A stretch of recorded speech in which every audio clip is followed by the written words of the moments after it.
Assalamu alaikum. Welcome back to my YouTube channel.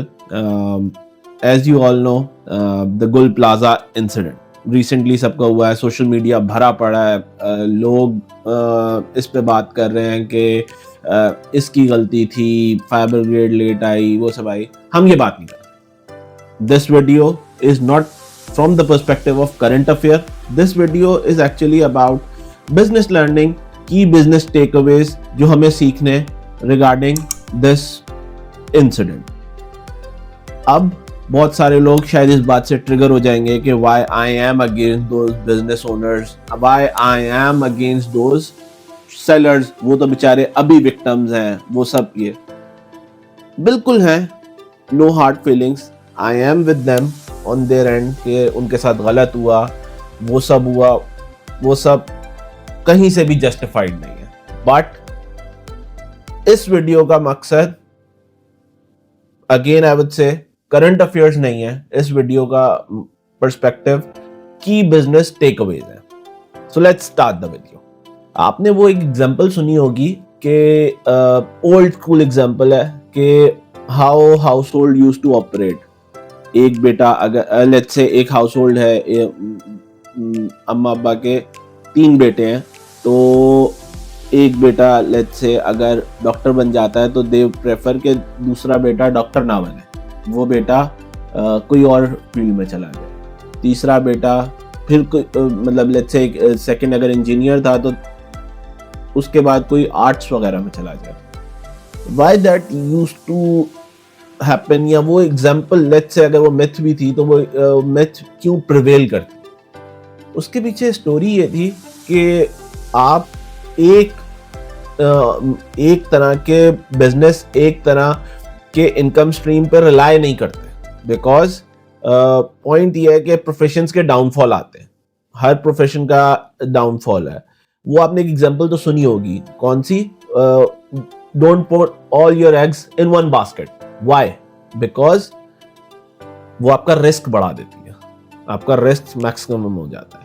तो point ये है कि that business owners completely relied on those physical shops. वो वहां से कभी इतने सालों से वो उस बिजनेस स्ट्रक्चर को फॉलो कर रहे थे, उस तरह के बिजनेस स्टाइल में वो इंडल्ज थे कि वो उससे बाहर मूव ही नहीं किए. हालांकि दुनिया डिजिटल हो गई है, हर कोई हर चीज ऑनलाइन लेने में इंटरेस्टेड है. इस वक्त 70% कंज्यूमर ऑनलाइन बाइंग कर रहा है.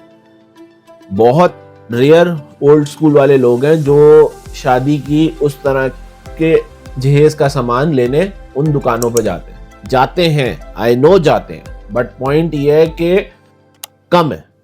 वो वाली मेंटेलिटी वाले लोग स्टिल कम है. People prefer buying from online shops अगर वो अच्छे रेट्स ऑफर करें. अब नो डाउट बहुत सारे लोग वैसे ऑनलाइन सेलिंग वाले, बाइंग वाले हैं, बट स्टिल शादी सीजन में जाके वो इस तरह बाय कर रहे थे बिकॉज उनको बहुत कुछ लेना होता है, फिर वो रेट्स की वजह से चले जाते हैं. बट व्हाट इफ अगर ये सेलर्स ऑनलाइन भी सेल कर रहे होते थे, पेजेस थे, बहुत सारे सेलर्स के पेजेस थे, बट वो इतने एक्टिव नहीं थे ऐसे पेजेस.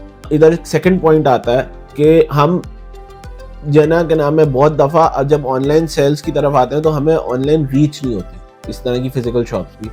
अब ये दो के एक ट्रेजेडी है, बट इस मोमेंट पे ऑनलाइन रीच भी मिल रही है, लेकिन उनकी इन्वेंट्री नहीं है, इन्वेंट्री सेल हो गई.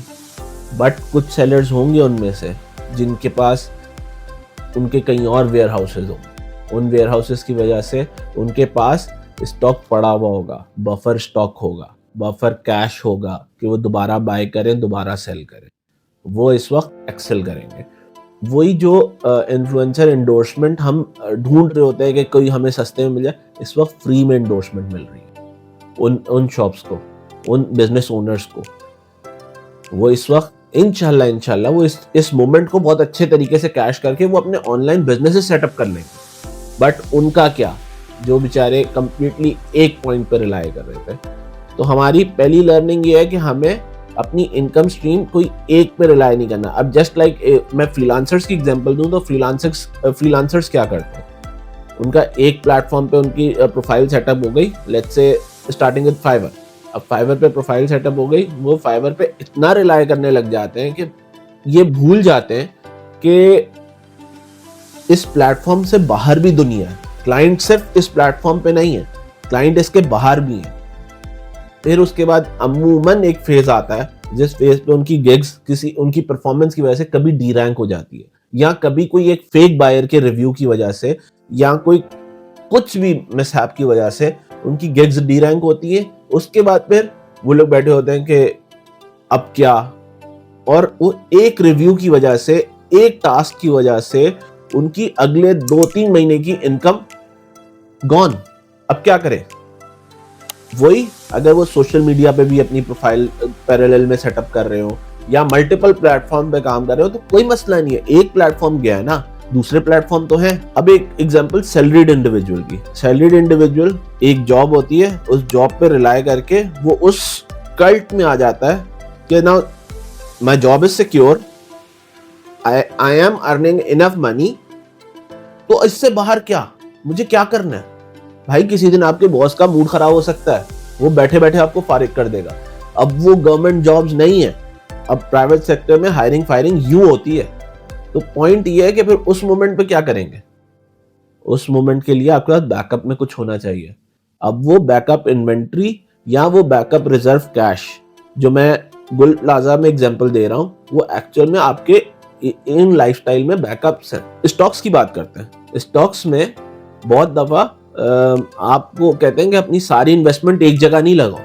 वाई? बिकॉज इन्वेस्टमेंट भी डाइवर्सिफाई की जाती है।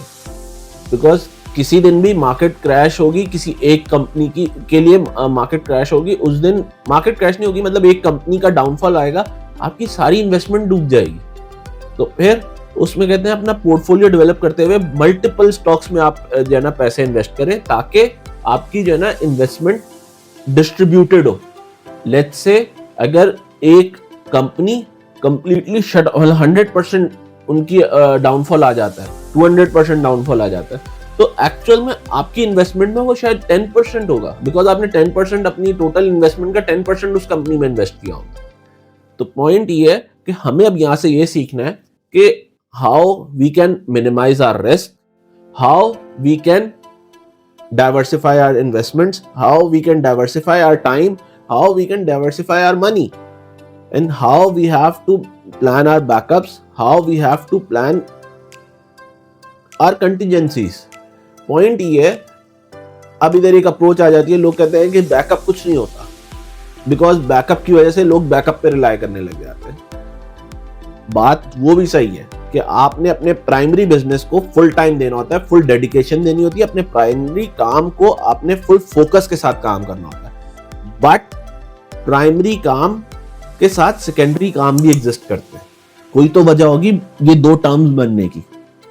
तो पॉइंट ये है कि हमें प्राइमरी के साथ अपने सेकेंडरीज को भी प्लान करना है। आई एम नॉट सेइंग कि उस पर भी इक्वल एफर्ट हो, वो सेकेंडरी है, इक्वल एफर्ट नहीं हो सकती। बट पॉइंट ये है कि आपका एक प्राइमरी काम सेटअप हो गया, आप पैरेलल में कोई पैसिव इनकम स्ट्रीम सेटअप करो, बहुत छोटी सी। आप फ्रीलांसिंग से अच्छे क्लाइंट्स आ रहे हैं, काम आ रहा है, कोई मसला नहीं। अब आप उस काम से जो प्रॉफिट्स आ रहे हैं, उन प्रॉफिट्स को आप कहीं और इन्वेस्ट करो, फिर उधर से कहीं और इन्वेस्ट करो। मल्टीपल छोटे आप इनकम स्ट्रीम सेटअप करो, पैसिव इनकम स्ट्रीम, ताकि एक मोमेंट पे आप सेल्फ रिलायंट हो।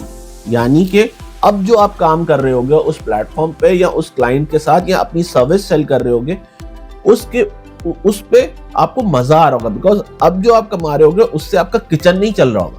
किचन आपका पैसिव इनकम चैनल्स जो आपने छोटे सेटअप किए, उनसे आपकी कॉस्ट ऑफ लिविंग निकल रही हो। तो फिर आप जो काम कर रहे होगे वो सिर्फ आप कमा रहे होगे अपनी लग्जरीज के लिए, अपनी एडवेंचर के लिए, अपनी सारे शौक पूरे करोगे, तो आपको वो कमाने का मजा आएगा। आप हमेशा क्वालिटी सर्विस दो। आपको क्लाइंट नहीं पसंद आएगा, आपको क्लाइंट का काम करने का तरीका, काम करवाने का तरीका, उसकी ऑर्डर्स देने का तरीका आपको नहीं समझ आएगा, आप वो छोड़ दोगे, आप दूसरे क्लाइंट की तरफ जाओगे, क्वालिटी क्लाइंट की तरफ जाओगे। आप वो कभी 80-20 रूल ही अप्लाई नहीं कर सकते अगर आपकी प्राइमरी इनकम ही ओनली इनकम होगी। वो 80-20 रूल आपको ये क्या कहता है? 80-20 रूल मैं पहले वीडियो में भी एक्सप्लेन कर सकता हूँ, यहाँ किया है मैंने, यहाँ पे ऊपर आई कार्ड पे आ रहा होगा। बट पॉइंट ये है कि मेजरली 80-20 रूल क्या है कि you work with 20% premium client to earn the 80% of the profit of the market. अगर आपकी प्राइमरी इनकम ही ओनली इनकम है तो आप कभी भी किसी क्लाइंट को लूज करने का रिस्क ही नहीं ले सकते। कॉल इट, अब अगर एक क्लाइंट आप छोड़ते हो, बुरा क्लाइंट छोड़ते हो, तो आपके पास टाइम बचता है एक अच्छा क्लाइंट लेने का। वही अगर आप बुरा क्लाइंट लूज करने का रिस्क नहीं ले पाओगे तो आप कैसे उस अच्छे क्लाइंट के लिए आप टाइम रख पाओगे। प्राइमरी बिजनेस में आपको मैं रेफर करूंगा, यहाँ पे मेटाफोरिकली यूज करूंगा यहाँ पर, वो एक प्लेटफॉर्म से कि भाई वो एक प्लेटफॉर्म पे रिलाय करने लग गए, वो एक एम्प्लॉयर पे या एक कंपनी पे आप रिलाय करने लग गए जॉब में, या फिर वो एक स्किल पे आप रिलाय करने लग गए कि भाई मुझे ग्राफिक डिजाइनिंग आती है तो बस अब मैं इसी पे कमाऊंगा। ऐसा नहीं है, आपको स्किल्स भी नए सीखने।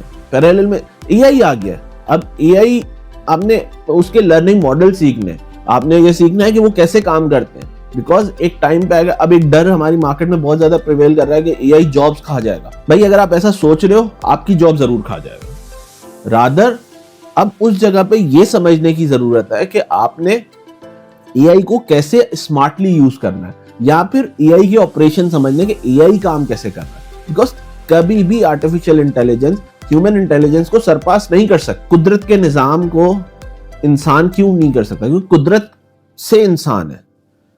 अब एआई ह्यूमन इंटेलिजेंस को सरपास क्यों नहीं कर सकती? क्योंकि एआई ह्यूमन क्रिएटेड है। तो पॉइंट ये है कि एआई कभी भी ह्यूमन को सरपास नहीं कर सकती। मतलब क्रिएटर को कौन कैसे सरपास कर सकता है?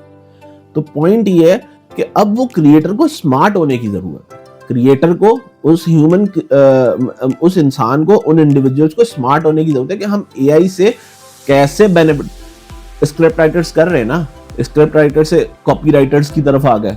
क्या कर रहे हैं? जो एक कंटेंट राइटर क्रिएटिव कंटेंट लिखने में सेवरल डेज लगाता था, अब वो दिन में इतनी सारी सेल्स कॉपी लिख देता है।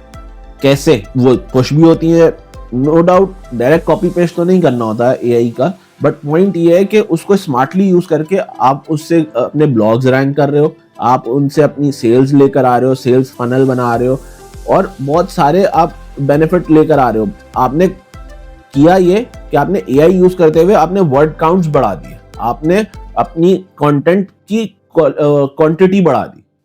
आप हफ्ते में एक ब्लॉग डालते थे, now people are posting daily blogs.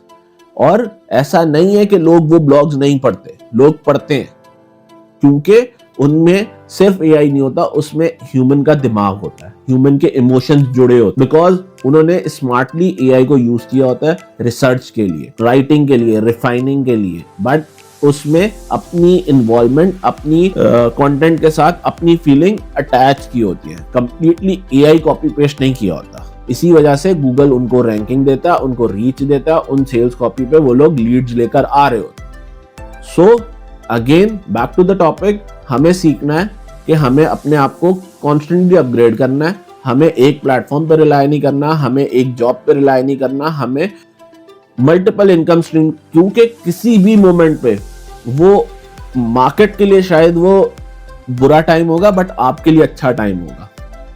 Covid में पूरी दुनिया डिफरेंट मसलों में फंस गई थी, बिजनेसेस शट ऑफ हो गए थे, बट उस पॉइंट पे कुछ डिजिटल बिजनेस ने एक्चुअल एक्सेल किया। एक्चुअल उनको वो पॉइंट मिला जब उनको मार्केट मिली कि भाई घर बैठे हैं, उनको अब घर बैठे डिलीवरी बिजनेस सारे हाइट्स पे पहुंचे कोविड में, जब बाकी बिजनेसेस सफर कर रहे थे। पॉइंट ये, अब सेम गुल प्लाजा में कुछ लोग जिनके बच्चों ने अब्बाओं के बिजनेस को डिजिटल करने की कुछ टाइम से कोशिश शुरू की होगी, वेबसाइट्स बनी होंगी, स्टॉक्स कहीं और मेंटेन किए होंगे, इन्वेंट्री, कैश रिजर्व्स पड़े होंगे। तो पॉइंट ये है कि वो लोग बिल्कुल इस मोमेंट पे उनको जब फ्री एंडोर्समेंट मिल रही हैं, वो इस मोमेंट पे कैश करके वो अपना बिजनेस शायद अपने लोकल बिजनेस से ज्यादा अर्निंग बिजनेस बना लें। पॉइंट ये है, आपको सक्सेस कंसिस्टेंट एफर्ट से आती है, बट कभी कभी एकदम से छक्के भी लग जाते हैं। तो पॉइंट ये उन सिक्सर्स को आपने ग्रैब करना है और बहुत अच्छे तरीके से स्मार्टली प्ले करना है। This was all for this video. अगर वीडियो का कंटेंट समझ आया है या वीडियो का आइडिया समझ आया है या अगर नहीं समझ आया है, in both cases I would love to see your comments. और उसके बाद डू लेट मी नो और कोई वीडियो या और कोई टॉपिक जिस पे आप मुझसे बात करना चाहते हैं। दिस इज माय चैनल सादी पीओवी, जहां पे मैं अपनी सोलोप्रेन्योर जर्नी शेयर करता हूं और यहां पर मैं अपने पॉइंट ऑफ व्यू शेयर करता हूं। कोई और चीज जो मुझसे सीखना चाहें, do let me know in the comment box. बाकी लाइक, सब्सक्राइब, शेयर और जितना प्यार आप दिखा सकते हैं। Thank you. This was Sayyid Saad bin Musharraf signing out from this channel from this video.